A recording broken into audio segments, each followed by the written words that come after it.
What's going on, YouTube? Welcome to Let's Book Monday Night Raw. This is my first ever attempt at this, so give me a break. I just jotted down a bunch of notes on what I think should go down on Monday Night Raw tonight based on what's been happening the last few weeks, and just let me know what you guys think. Alright, so Monday Night Raw is going to be in Tampa, Florida tonight, so if I were booking Raw tonight, this is how it would go. You have an opening segment where Stephanie comes out. She comes back because she was absent last week on Raw, and she's going to address her brother. She's going to address Roman's suspension, since, you know, they might as well do that since they just came out on Twitter with it. It's no secret anymore. You might as well just talk about it and make it storyline, make it work. And you'll see where I'm going with this. She comes out, and she addresses the suspension. Seth comes out then, afterwards, to try to sweet-talk Stephanie. He also tries to jab at Roman. Nothing too serious, you know, but he tries to convince Stephanie to just make it a one-on-one match between Dean and Seth, because Roman, as far as we all know, is still going to be in the main event. So Steph says that she'll talk to Shane about it, and they'll see where that goes. So the first match of the night is going to be between Seth Rollins and Zack Ryder, just because it's going to be throwaway match. I'm going to at least try to make it seem like I'm booking similar to WWE and Vince McMahon, so you might as well just have Seth come out looking strong against somebody who can also make Seth look just as amazing, like Zack Ryder. Seth will get the win here. The match should go no longer than about 8 minutes or so. The next segment that I would have would be between AJ and Cena. I don't know exactly what I would have them do from here on out. I mean, you got the club involved, obviously, so it really writes itself if you want to get Randy involved.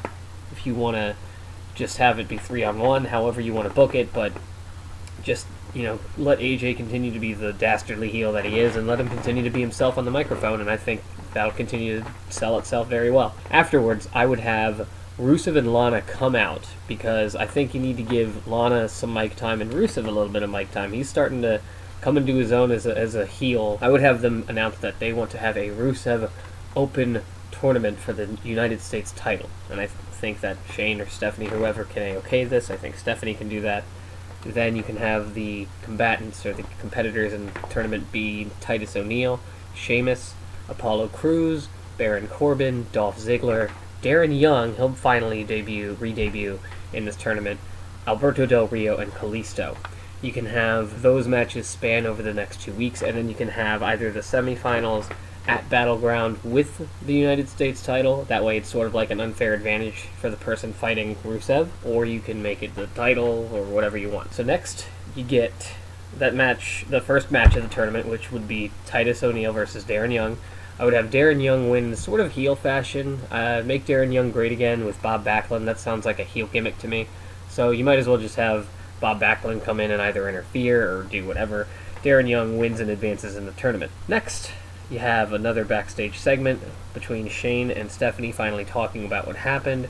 Miz comes in to interrupt since he's back from filming.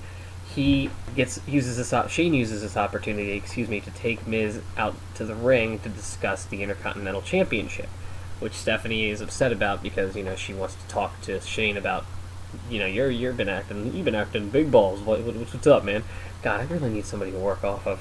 For the segment between the Intercontinental title, this is where it gets tough for me because I don't know where they're going with Owens or Sami or Cesaro or any of them, so if you're going to do something with them, you might as well make it the Intercontinental title, since the Shield is occupying the WWE title picture. So why not just have this? You have Miz and Shane discuss Miz's title and his title reign, and Shane says that there's going to be a #1 contendership match between Cesaro and Sami Zayn. Well, everybody's going to be like, well, what about Kevin Owens? Well, he comes in and he interferes in this match and he causes a disqualification, which gives Cesaro the win, but Shane comes out and says this is not how it's going to end. Cesaro, you technically might have won, but that's not how we do things anymore. So it's going to be the three of them in a #1 contendership match at Battleground or next week or however you want to do it, and the winner will face The Miz. And how I would do it is I would have The Miz and Kevin Owens at Battleground. That way you can have Kevin Owens and Sami Zayn at SummerSlam for the IC title, just to finally bring that to a head, because they don't need to feud over a title, but it would it would just culminate in something for their status in the mid card. You know what I mean? It would just solidify that, in my opinion. I just feel like it would bring closure to it. So next, you do the match that I think should happen tonight, and we'll see how it goes, because I'm literally putting this up just as Raw is about to air, probably just afterwards, considering how long it's going to be. Bray Wyatt comes out and he does a promo on the New Day, just a 5-minute one. Next, you get a 6-man match, elimination style, between the Wyatts and the New Day. The Wyatts win. Then maybe you get Luke Harper appearing. He doesn't have to wrestle, but he can show up in a new terrifying mask or something, and he can, just terrify the New Day and really scar Xavier Woods. Then you can have a backstage segment between Ambrose and Shane talking about the title, and then Y2J can come in, and those two can have a match tonight.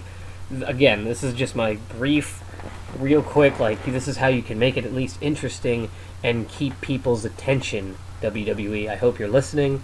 This is just something that you can do with your talent. You don't need to just throw them out there to the Sharks and make them dance for you when they don't have anything to you're throwing them in a gladiator pit, and there's nothing to fight, and you don't have any weapons.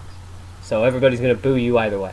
Really kind of lengthy metaphor. Either way, let me know what you guys think, and enjoy Raw tonight. I'll be back for a review later. Peace!